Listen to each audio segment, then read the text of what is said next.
Josué, capítulo de número 3. A palavra do Senhor nos diz assim: Josué e todo o povo de Israel se levantaram de madrugada, deixaram o acampamento do vale Abel-Sintim, das Acácias, nas campinas de Moabe, e se dirigiram até o rio Jordão. Antes de atravessarem o rio, eles acamparam ali. Ao fim de 3 dias, os líderes percorreram o acampamento e ordenaram ao povo em alta voz: quando virdes a arca da aliança do Senhor vosso Deus sendo carregada pelos sacerdotes e levitas, vós igualmente saireis das vossas posições e seguireis, a fim de conhecer o caminho que haver de seguir, pois nunca passastes por esse caminho. Conservai, contudo, entre vós a arca, a distância aproximada de 900 metros. Cuides para não vos aproximar demais dela. Josué orientou o povo: santificai-vos, porque amanhã o Senhor fará maravilhas no meio de vós. Depois Josué solicitou aos sacerdotes: levantai a arca da aliança e passai adiante do povo. E em seguida eles ergueram a arca e partiram adiante do povo. Amém? Amém. Querida e amada igreja, podeis se assentar. Hoje eu quero meditar com vocês nessa passagem,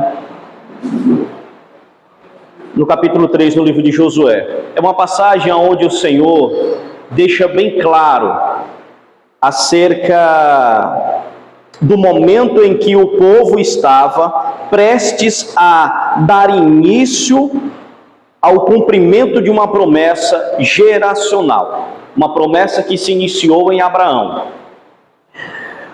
Mas antes de entrar na promessa, Deus então começa a deixar claro a mudança de fase que está acontecendo na vida dos israelitas.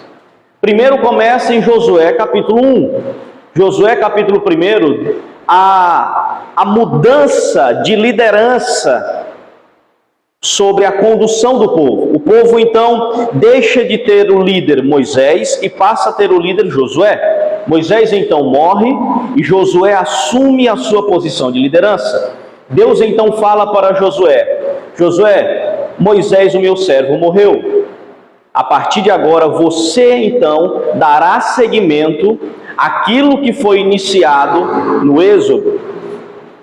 Mas ao colocar Josué na posição de liderança, representando então a nova geração que daria cumprimento à promessa de Deus, Deus então sinaliza alguns pontos para Josué que precisam ser ajustados. Não era somente dar continuidade de toda forma e de todo jeito. Se nós observarmos, o novo ciclo está se iniciando. Findou-se 2023 e inicia-se 2024. Nós findamos a liderança do ano 23 e estamos sob a liderança do ano 24, da era 2000. Então, a partir de agora, Deus então nos traz a um momento que nos deixa claro acerca do início de um novo ciclo, o início de conquistas, o início de vitórias. Mas para isso então ele vira para Josué e disse: Josué, eu preciso então deixar você ciente, não só da responsabilidade da liderança que virá sobre você, mas também ciente de que eu não abandonarei você, como também não abandonei Moisés. Isso ainda no capítulo 1, ele estabelece a liderança de Josué e também estabelece a consciência, a noção que assim como ele foi com Moisés, ele também será com Josué. Mas ele requer de Josué algumas posições e alguns comportamentos. Posições essas como, em Josué capítulo 1, versículos 6, ele fala: ser forte e corajoso. Por que ele então não fala seja líder? Ele deixa bem claro: seja forte e corajoso, porque Deus não chama ninguém que é fraco, Deus não chama ninguém para ser covarde, Deus não chama ninguém para no meio do caminho abrir mão do que Deus entregou na mão dele e fugir. Porque imagina, Deus tem uma obra para começar na minha vida e na sua.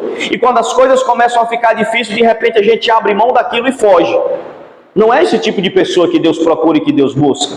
Deus busca os verdadeiros, corajosos, que não temem, que então entendem a voz do Senhor e seguem o direcionamento dele, confiando na força do seu Deus, não na sua força.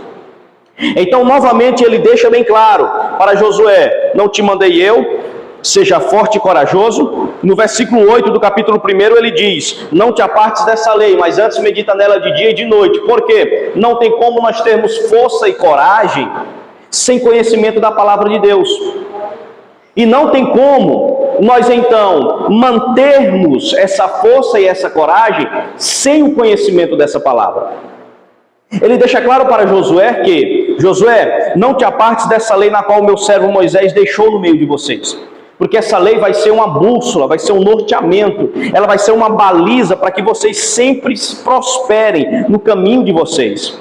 O padrão da prosperidade, quando se falamos em prosperidade, é o equilíbrio em todas as áreas da nossa vida, é obediência total à palavra de Deus. Então ele vai pegar as áreas da nossa vida e vai alinhar todas elas, e então nós seremos prósperos.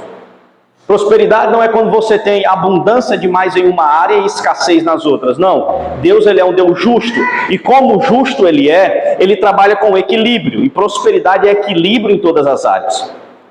Entendido isso, ele vira: Josué, medita nessa lei. Mas ele não fala para Josué meditar de todo jeito. Ele fala: Josué, medita nessa lei de dia e de noite. Por que de dia e de noite? Porque não cabe a nós nos preocuparmos com o dia de amanhã.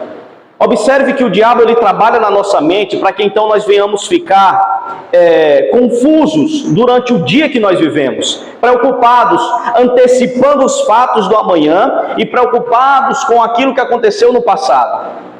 A palavra de Deus diz que não deixe o sol se pôr sobre a vossa ira, ou seja, resolva seus problemas no dia de hoje, porque o dia de amanhã terá os seus maus, terá os seus problemas, terá aquilo que você já tem que fazer. Então ele fala: Josué, o que eu quero que você se empenhe em passar o dia, em passar a noite, se dedicando, se aprofundando, buscando, é a minha palavra. Porque a partir desse empenho seu em buscar a minha palavra, em obedecer a ela, tudo aquilo que você for viver será próspero.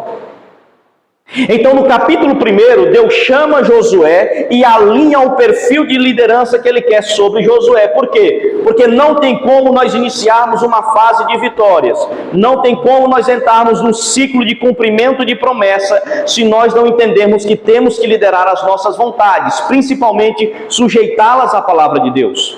Não tem como eu entrar na promessa, viver o ápice da promessa, desfrutar da promessa de Deus, sendo que eu ando desalinhado com a palavra.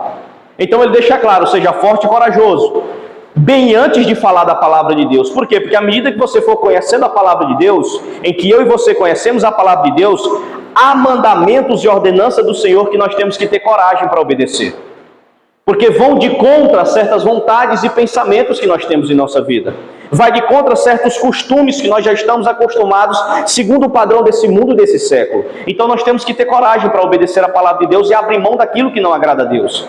Precisamos ter força para poder persistir e insistir em obedecer a Deus, mesmo quando o cenário não é favorável. Então ele estava dizendo para Josué: estou te levantando para ser um forte guerreiro, um conquistador, um líder de sucesso. Uma nova era, uma nova fase está se iniciando sobre a sua vida, Josué, e sobre a vida de todo esse povo, sobre qual a liderança você está. Mas eu preciso deixar você claro que não é porque você está entrando na promessa que vai ter ausência de lutas. Não é porque você está iniciando uma fase de sucesso que você vai ter uma fase de descanso. O descanso vai ser em mim. Por quê? Porque eu serei o escudo e proteção de vocês. Eu serei socorro presente na tribulação. Eu serei o estrategista. Eu serei o exército de vocês. Eu serei a força de vocês. Então seja forte e corajoso. Não te mandei eu? Então no versículo 9 ele repete novamente, após dizer para Josué que era fundamental ele de dia e de noite prestar atenção na palavra de Deus e seguir todas as ordenanças para ser próspero. No versículo 9 do capítulo 1 ele fala: já te mandei eu, seja forte e corajoso. Então Deus deixa bem claro: Não adianta ser forte e corajoso sem saber como ser forte e corajoso. E você saberá isso a partir do conhecimento, da meditação e da busca na minha palavra. Salmo 34 nos ensina muito sobre isso. A palavra de Deus diz no Salmo 134 que aqueles que buscam o Senhor não passarão necessidade. Aqueles que buscam o Senhor acampa anjos ao redor daqueles que o temem. Ou seja, à medida em que eu busco conhecer a palavra, à medida em que eu busco viver a palavra, à medida em que eu busco trazer a palavra para mim e ser aquilo que ela fala de mim, eu então tenho tudo aquilo que Deus promete na sua palavra. Tenho proteção, tenho provisão, tenho orientação, não falta. Compreendido isso, ele vira para Josué e disse: então, seja forte e corajoso, porque é o primeiro passo. Não tem como eu entrar na promessa sem estar alinhado a ela. Em João 1 diz: e o verbo era Deus, o verbo estava com Deus, o verbo se fez carne. Ou seja, antes de cumprir a promessa da salvação, o verbo estava com Deus. Então Deus trazia Josué para o padrão inicial da criação de tudo. Ele dizia: o verbo estava comigo e o verbo sou eu. Então, Josué, para que você inicie o cumprimento da tua vida, das promessas, do novo que eu tenho para você, é fundamental você viver como o verbo viveu. É fundamental você estar com o verbo em você. Que a palavra dessa lei não te aparte da tua boca, Deus fala para ele no versículo 8 do capítulo 1. A tua boca precisa falar a palavra de Deus. Isso me ensina muito, por quê? Porque muitas vezes nós emprestamos a nossa boca para o diabo, para falar aquilo que não é da palavra de Deus. Quando uma pessoa chega desanimada, eu continuo dando desânimo para ela, sendo que a minha boca tem que profetizar, a minha boca tem que falar aquilo que vem direto da palavra de Deus. Para quem está de baixo ânimo, eu tenho que ser ânimo, eu tenho que encorajar ela a viver e a fazer a vontade de Deus, a alinhar a vida dela de acordo com a palavra de Deus. Para aquela pessoa que está errada, a minha boca precisa ser um canal de Deus para orientar ela a fazer o que é certo, para que ela não venha cair sobre juízo. Se isso só acontece quando eu tenho a palavra de Deus na minha boca. É fundamental ter a palavra de Deus, é fundamental conhecer a palavra de Deus, é fundamental entender a palavra de Deus, é fundamental meditar nela de dia e de noite. Compreendido isso, então Josué no capítulo 2 separa 2 espias. Ao separar 2 espias, ele manda, disse quem? Ele manda então para a cidade a qual Deus falou que eles iriam conquistar. E então naquele momento Josué separa e fala para eles: olha, ao ir para Jericó, observem a terra e a cidade. Os espias saem então do acampamento e prosseguem a Jericó. Chegando em Jericó, eles encontram Raabe. E ao se hospedar na casa de Raabe, que era uma hospedaria e ao mesmo tempo ela era uma prostituta, como a palavra de Deus diz, ela então esconde os espias, esconde os espiões. Por que ela escondeu os espiões? Ao meditar nessa palavra, gente, é muito maravilhoso, porque a palavra de Deus ela vai clareando. Ela vai mostrando os sinais de maneira clara, como as coisas vão acontecer em nossa vida, se nós nos submetermos a ela. A palavra de Deus diz que ao chegar na casa de Raabe, os espias então recebem um testemunho dela. Ela começa a falar e dizer: todo o povo está aterrorizado, está atemorizado, por conta daquilo que o Deus de vocês fez para livrar vocês do Egito. Quando nós ficamos sabendo da forma como Deus de vocês libertou vocês com a mão forte do Egito, a nossa coragem aqui em Jericó acabou.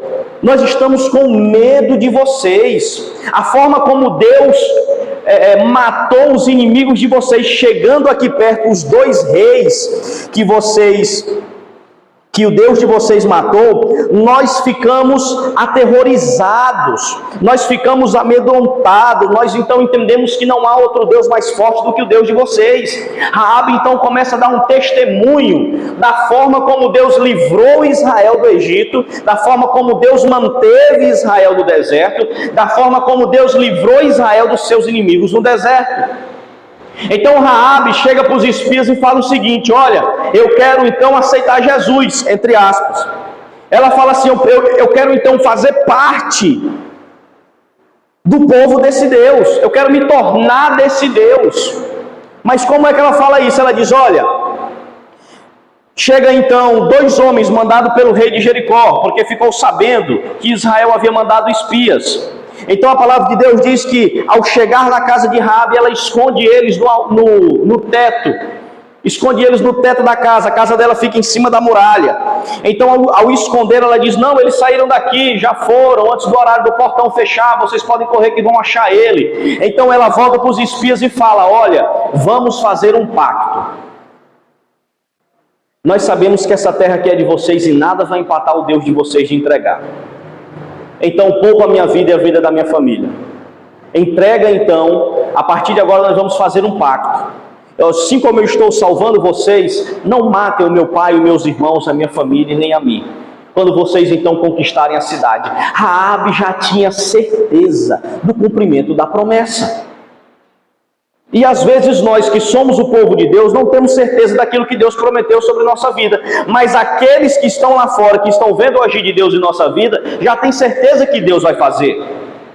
Eu observava então o temor que Raabe teve pelo testemunho que Deus fazia na vida de Israel. Imagina o temor que Deus não vai derrubar na vida das pessoas, quando então começarem a saber aquilo que Ele vai começar a fazer na nossa. O nosso testemunho é para causar temor na vida das pessoas, para elas então aceitarem a Jesus e aceitarem a Deus.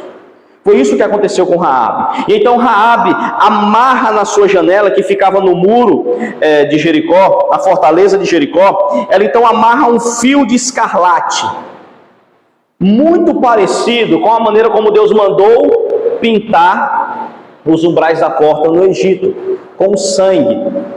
O vermelho escarlate significa o sangue de Jesus. Há uma simbologia muito forte nisso. Então, tanto Raabe quanto a casa dela são salvas. E para simbolizar que ela não seria atingida, ela então amarra na janela um fio de escarlate para dizer: aqui é a casa de Raabe, aquela que se aliançou com Deus. E então Deus mata todos, só não mata ela. Então os espias voltam e falam para Josué: de fato Deus entregou Jericó em nossas mãos, de fato a terra é nossa, de fato a promessa de Deus vai acontecer. Os espias voltam, ao contrário dos 12 que foram enviados por Moisés. Os espias então, os 2 espias que Josué mandou, voltam dizendo: de fato a terra é nossa, de fato o que Deus falou vai se cumprir. Por quê? Porque as pessoas já estão falando, já está na boca de todo mundo, já está claro, já está evidente.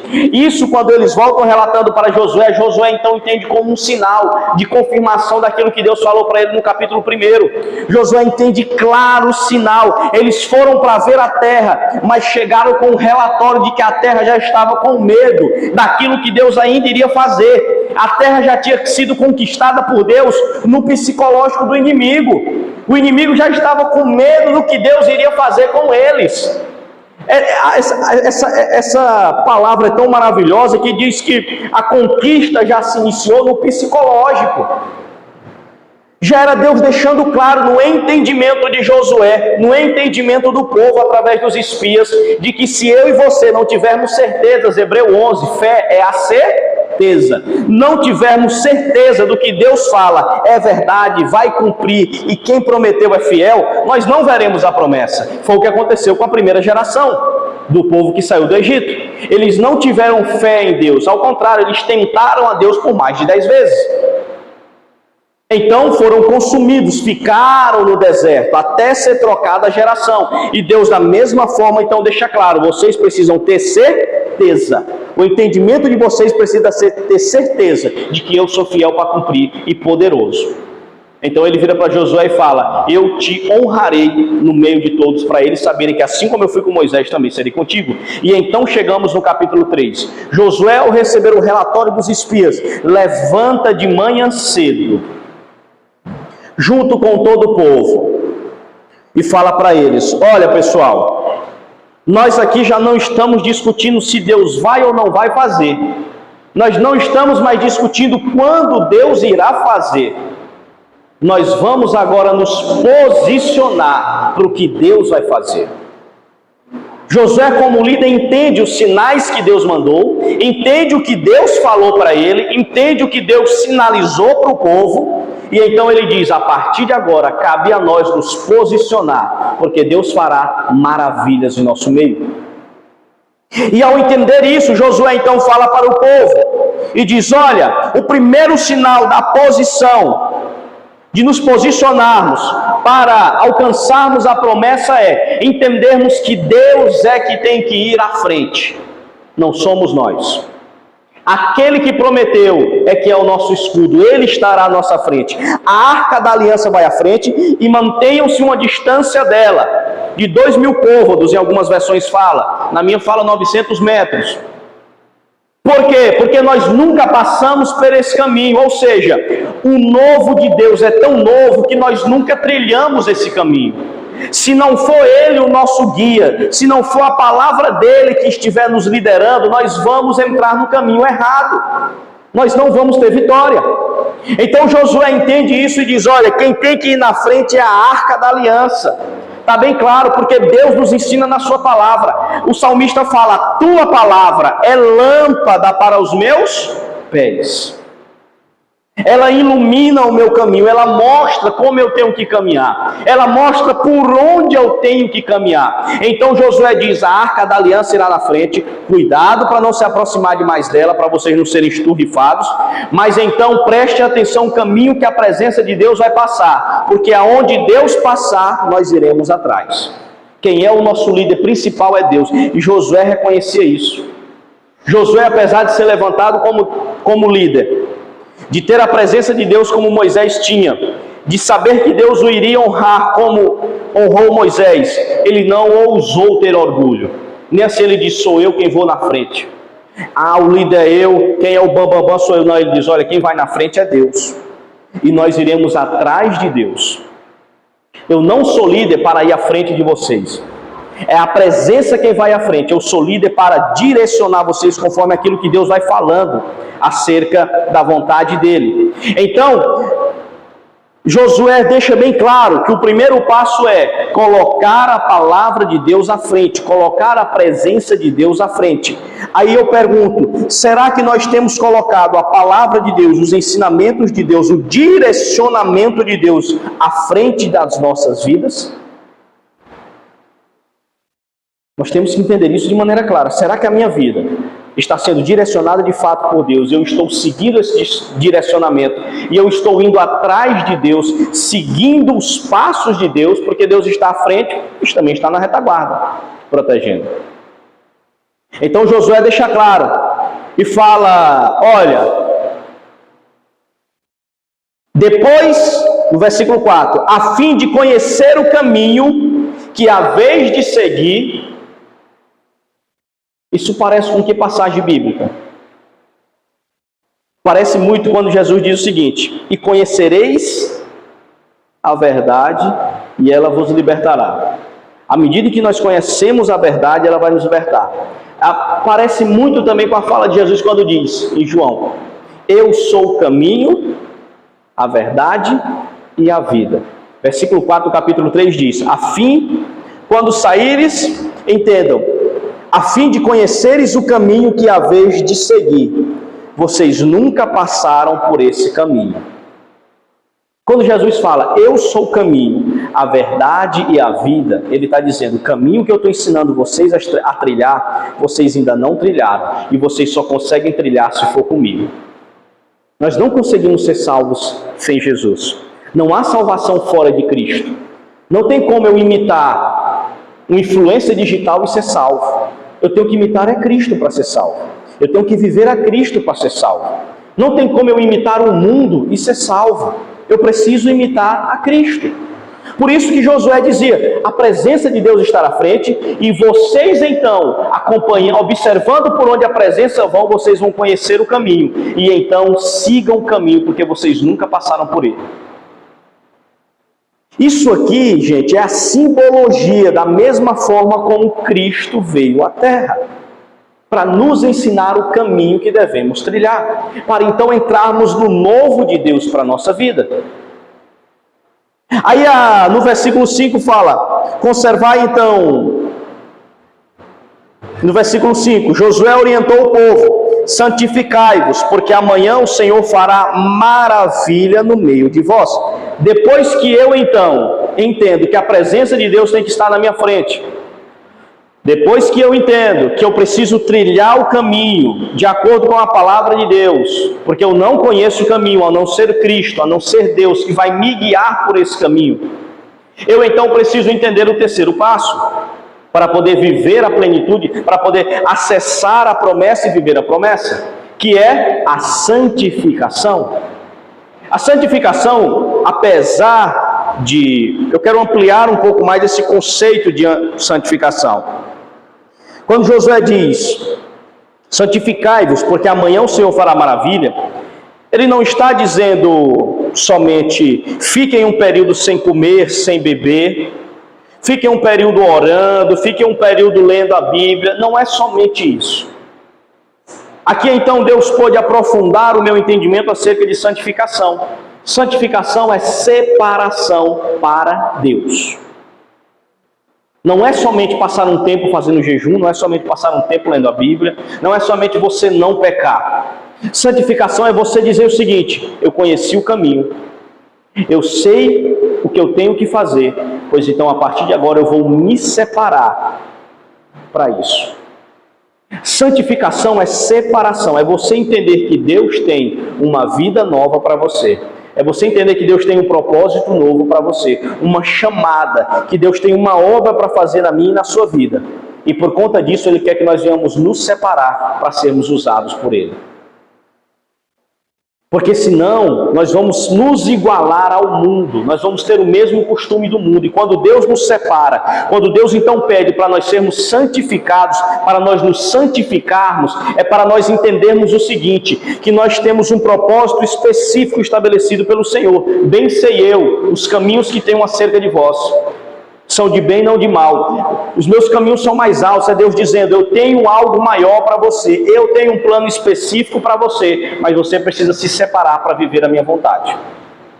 Você precisa entender que você, após aceitar Jesus como seu único e suficiente Salvador, você precisa se separar e se submeter à liderança do Espírito Santo. Porque nessa separação Deus vai orientar. E durante essa separação, nós vamos separar momentos para ler a palavra, momentos para jejuar, momentos para orar, que fazem parte da santificação. Porque não adianta jejuar, não adianta ler a palavra, não adianta orar se eu não obedeço. Então, depois que eu sou separado, a separação é Deus dizendo, você é muito mais do que o que você acha. Mas para ser isso, você precisa então viver a minha vontade. Para que você seja um vaso meu, para que você ande segundo o meu querer, para que o propósito seja meu. E não o seu. Por isso que João Batista falava. Por isso que Eliseu se separava. A palavra de Deus diz assim, que João Batista falava, eu sou apenas uma voz. Eu sei tão bem o meu propósito, que eu estou separado. João Batista, você é o Cristo. João Batista, as multidões estão eufóricas. João Batista, não, peraí, calma. Eu sou separado por Deus desde o ventre da minha mãe. Eu sei o meu propósito, eu sei o meu chamado, não vou me iludir com aplausos, não vou me iludir com elogios, não vou me iludir com a euforia de multidões, não vou me iludir com isso tudo, porque eu estou separado e vivo a vontade de Deus. Eu sou apenas uma voz do que clama, a voz não é nem minha, quem clama não sou nem eu, a voz é minha, mas quem clama não sou nem eu, quem clama é o Espírito de Deus através de mim. Ele era separado, ele era diferente. Jesus da mesma forma. Jesus então se separa para viver o propósito de Deus. Por quê? Porque aonde ele foi enviado por Deus, ele se destacava. Por quê? Porque era separado por Deus para fazer aquilo. Não sei se vocês conseguem compreender a diferença. Porque essa separação não é uma exclusão do mundo. Não é Deus colocando a gente numa caixinha e nos escondendo, não. Mas é uma separação para dizer, você não vive a sua vontade como os outros vivem as vontades deles. Você a partir de agora vive a minha vontade, segundo a minha palavra, debaixo da orientação do meu Espírito. E então você viverá, nós viveremos então essa santificação. Porque aonde Deus nos enviar, seja no trabalho, seja na faculdade, seja em casa, seja em qualquer ambiente que nós formos, ao entrar nesse ambiente, nós vamos perceber uma coisa, que Deus vai fazer a obra dele através da nossa vida. que a presença de Deus vai nos acompanhar, que o temor de Deus irá à nossa frente. Que quando as pessoas disserem assim, meu Deus, está começando a viver a promessa, o testemunho da nossa vida vai começar a mudar o coração das pessoas ao nosso redor. Por quê? Porque nós fomos separados por Deus. Deus, ele não deixa, Deus, ele não quer, na realidade, que nós venhamos nos igualar com o mundo. Pode perceber, o diabo, ele quer fazer um homem fantoche dele. Já prestou atenção? E Deus, ele não quer que nós sejamos fantoches do diabo, não quer que nós sejamos fantoches desse mundo. Deus quer que nós sejamos imagem e semelhança dele. E para ser imagem e semelhança dele, o que é que eu tenho que ter então? Uma separação. Essa separação é o quê? Separação das minhas vontades, separação do meu ego, separação do meu eu, separação dos pensamentos que não me aproximam de Deus, separação das amizades e das pessoas que não querem nada com Deus, porque isso também influencia a nossa caminhada com Deus. Separação de momento para orar, separação de momento para jejuar, separação de momento para poder então meditar na palavra. A santificação é muito mais do que somente jejum. E às vezes nós temos o entendimento que não, eu estou me santificando, eu estou 3 dias de jejum, 1 semana, eu estou santo. Não, querido, eu não estou santo porque jejum não. Quem começa a me santificar é a palavra de Deus, mediante o conhecimento e a obediência dessa palavra. Eu sou santificado pela palavra. A palavra vai me dizer qual é o jejum que eu tenho que fazer, como eu tenho que fazer, como é a minha leitura, como é o meu padrão de comportamento. E então eu vou começar a entender que o meu propósito é muito maior do que ter dinheiro e conforto financeiro. O meu propósito é resplandecer a glória de Deus.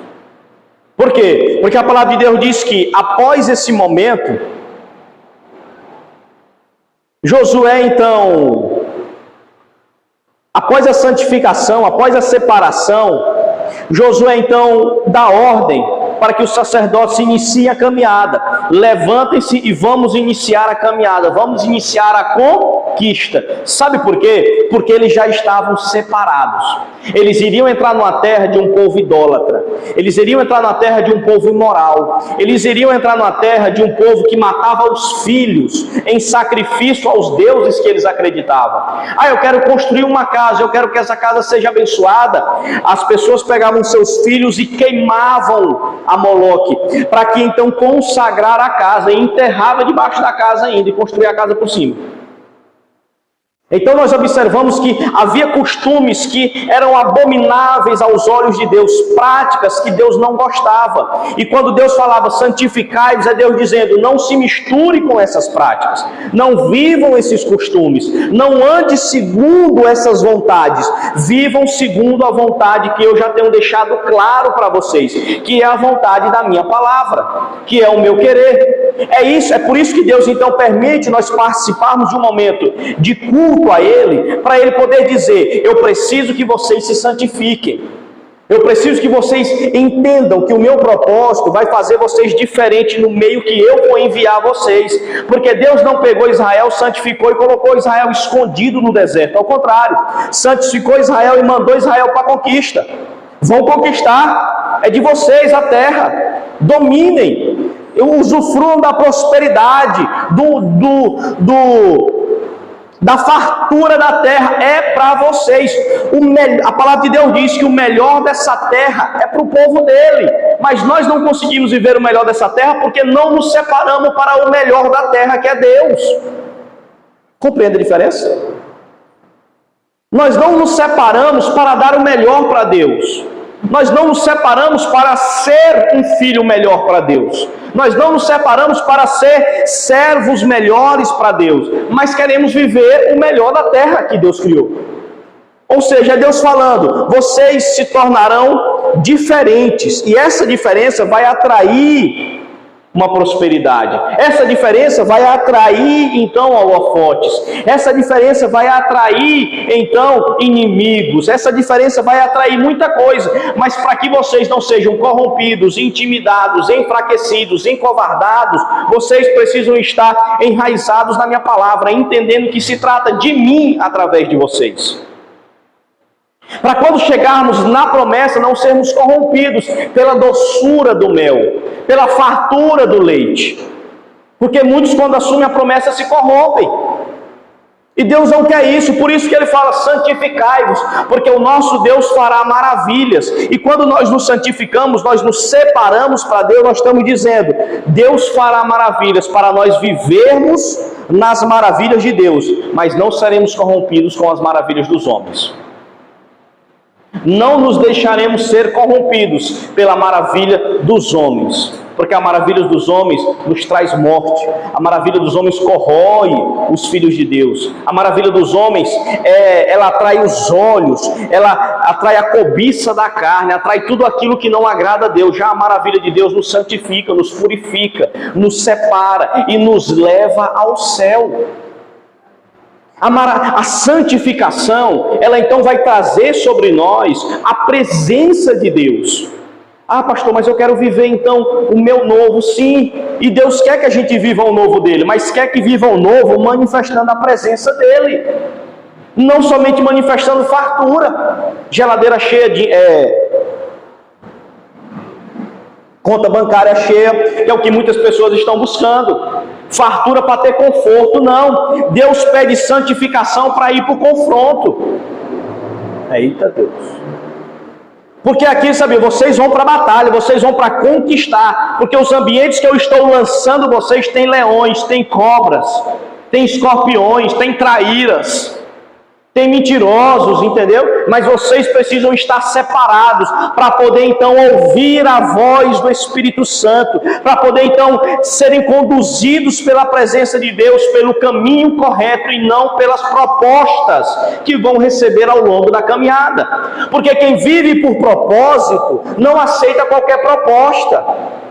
Nós vamos saber qual é o meu propósito. É esse aqui, pois então eu vou andar pelo meu propósito. Eu não vou andar segundo as propostas que o mundo me dá. E o ser humano vem sendo corroído, o ser humano vem sendo destruído, o ser humano vem sendo corrompido pelas propostas que o diabo vem oferecendo. Se tu és filho de Deus, transforma a pedra em pão, uma proposta. Te lança daí, dará ordem aos anjos, outra proposta. Eu te dou todo o poder da terra, todos os reis da terra, se você me adorar, uma proposta. Mas se não estiver na palavra, se não estiver firme, num momento de dificuldade, cede a proposta e abandona o propósito. E Deus não quer levantar filhos que não vivam segundo o seu propósito, porque o nosso principal propósito é glorificar a Deus. O nosso segundo propósito é ser santo como Ele é santo. Levíticos, capítulo 11, versículo 45, sede santos porque eu sou santo. Hebreus capítulo 12, versículo 14, sem santidade ninguém verá a Deus. Nós queremos ver as maravilhas de Deus, mas Deus está dizendo, sem santidade não vai ver. Sem separação, sem viver para mim, por mim, para mim, não vai ver maravilha. Pastor, qual é o segredo então? Separação para Deus.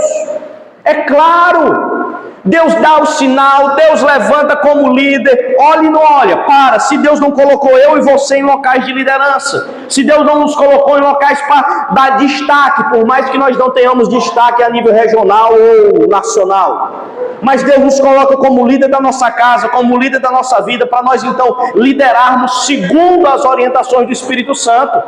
Assim como levantou Josué. Josué, seja forte e corajoso, porque vai ter hora que eu vou mandar e tua carne vai tremer, mas não tenha medo, obedeça, seja fiel ao propósito e não ceda a proposta da carne.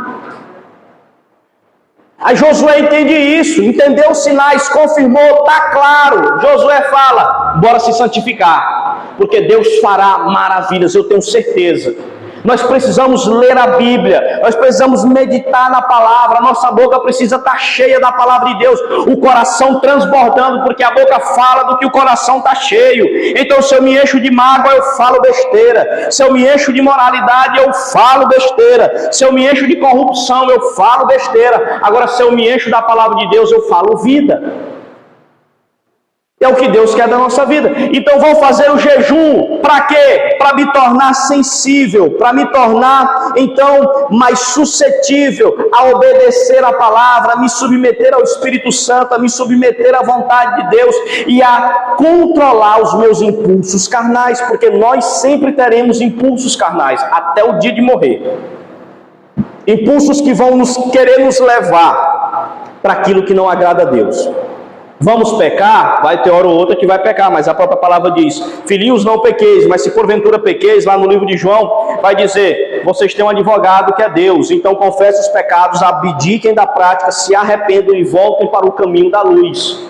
Não andem nas trevas, não andem na escuridão. E como é que eu sei disso, pastor? Palavra. Deus falando: vão fazer maravilhas, separem-se para mim, porque a glória tem que ser minha. Eu não vou abrir mão da minha glória na vida de vocês. Eu não vou dar glória para o diabo, eu não vou dar glória para o prazer, eu não vou dar glória para o homem, porque senão vocês vão se corromper, porque a matéria de vocês é o barro e vão para o inferno. Então ele deixou claro, se nós observarmos nesses 3 primeiros capítulos de Josué, ele dá sinais, ele levanta, ele diz: vai começar uma nova fase, Josué, bora, se prepara, porque Josué nesse momento poderia estar fazendo o quê? Nós estamos prestes a entrar numa batalha corporal, então vamos verificar se a espada está amolada, vamos ver as estratégias de luta, vamos ver se a gente sabe lutar corpo a corpo, vamos então revisar o treinamento. Não. A ordem de Josué foi: santificai-vos, porque é Deus quem vai fazer as maravilhas. A nossa parte já tem que estar pronta. Na véspera da batalha, eu não tenho que estar afiando o machado, afiando a espada. Ela já tem que estar afiada todo dia. A nossa espada tem que estar afiada todo dia, porque a gente não sabe a hora que o diabo se levanta contra nós. A gente não sabe a hora que o inimigo está preparando um ataque, um contra-ataque. Por isso que a palavra de Deus diz no livro de Neemias, que enquanto Neemias restaurava os muros de Jerusalém, era uma mão rebocando a parede e a outra mão segurando a espada. Era um olho no reboco e o outro no inimigo, para poder, atento, vigilante, fazendo a função dele, mas ao mesmo tempo de guarda erguida. E às vezes nós vamos fazer a nossa função e baixamos a guarda. Quantas vezes a gente não faz isso? Não relaxa em fazer a nossa parte. Então Neemias ensina isso, o livro de Neemias, muito bem. E Josué, já prevendo isso, um excelente estrategista, e principalmente se subordinou e se dedicou a Deus em todas as ordenanças de Deus, ele já disse: espera bem, nós já temos que nos santificar antes, não é no meio da batalha.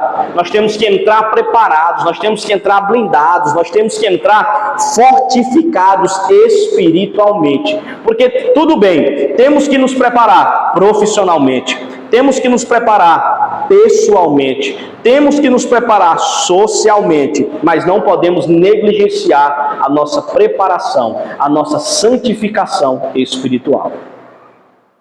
Não podemos. E isso vai nos trazer então uma postura, isso vai nos trazer então uma consciência, isso vai nos trazer então uma noção de quem nós somos em Deus. Porque se nós somos levantados por Deus, cabe a Ele toda a honra e toda a glória.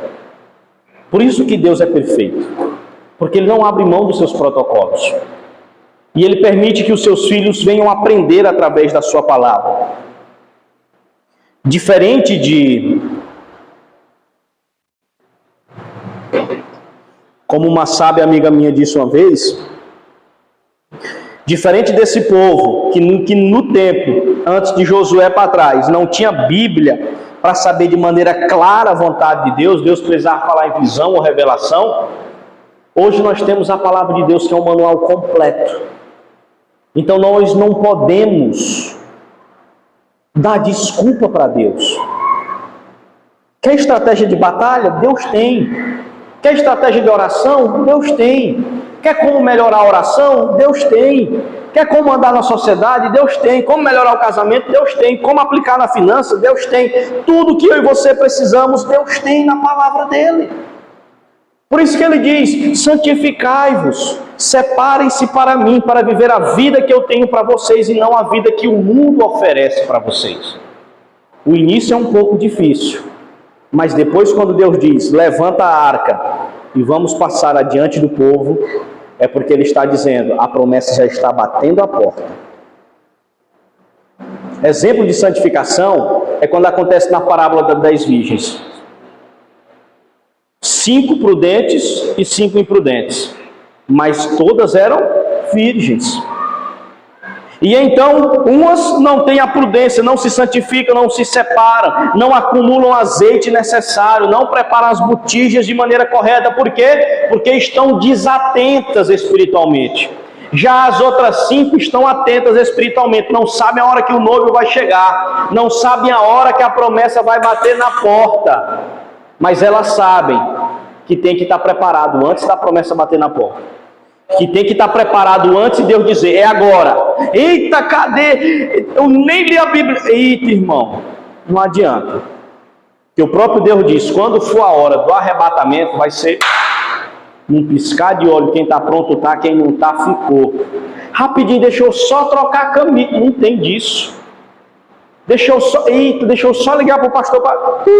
Nem o pastor nem atende. Já subiu também. Eu não quero esperar esse tempo, né? Mas, então, queridos, nós temos que nos preparar hoje, agora. Saiam daqui com essa consciência que santificação é um dever do cristão. Eita Deus, pegou, vaso. Santificação é um dever nosso, de nos separarmos para Deus, de aumentarmos a sensibilidade, de aprendermos com o Senhor e nos submetermos a Ele, porque Ele fará maravilhas em nosso meio. Eu tenho certeza de que Deus vai mudar a minha e a sua vida dentro de poucos dias. Posso ouvir um amém? Amém. Eu tenho certeza de que Deus vai abrir o Jordão diante dos nossos olhos. Posso ouvir um aleluia? Aleluia. Irmãos, a certeza, ela nos traz convicção. É você dizer: eu tenho tanta certeza que eu já vou vestir a roupa. Eu tenho tanta certeza que eu já vou me posicionar. Deus está chegando. Deus já avisou. Deus já mandou profeta. Deus já deu revelação. Deus já deu visão. Deus já deu sinal. Agora Deus está dizendo para mim e para você no dia de hoje: santificai-vos, porque eu farei maravilha em vosso meio. Creia nessa palavra, santifique, para que então você possa entrar na terra prometida, para que então o Jordão venha se abrir. Deus venha fazer assim com a dificuldade: porque quem vai passar é meu filho. É isso. O Jordão era um empecilho, o Jordão era uma barreira, o Jordão era um impedimento. E aí Deus diz: porque a minha presença chegou diante dos problemas dos meus filhos. Barrou tudo, agora passa, porque eu estou abrindo o caminho.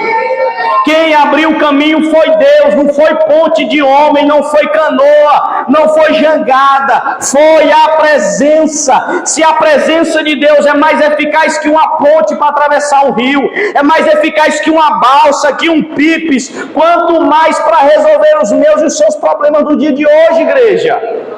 Mas nós só teremos a plenitude da presença se nos separarmos para esse Deus maravilhoso. Ele está dizendo: vocês não entenderam.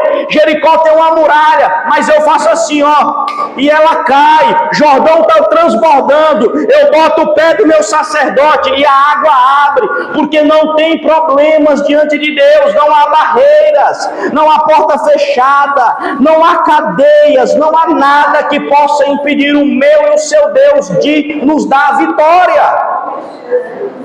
Como diz o sábio Jó,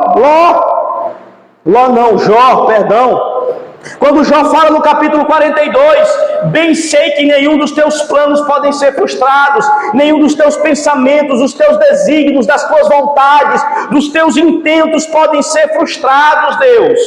Quando Jó fala isso, ele está dizendo: eu tenho certeza que o meu Redentor vive, eu tenho certeza que aquele que prometeu é fiel para cumprir, então eu tenho tanta certeza que eu vou me preparar, não vou perder tempo pecando, não vou perder tempo duvidando, não vou perder tempo me magoando, não vou perder tempo desacreditando, perambulando pelo mundo. Eu vou seguir o caminho que o meu Deus está apontando, eu vou seguir a vida que o meu Deus está dizendo, eu vou seguir os planos que o meu Deus está me apresentando, e então eu verei as maravilhas do Senhor se cumprir na minha vida.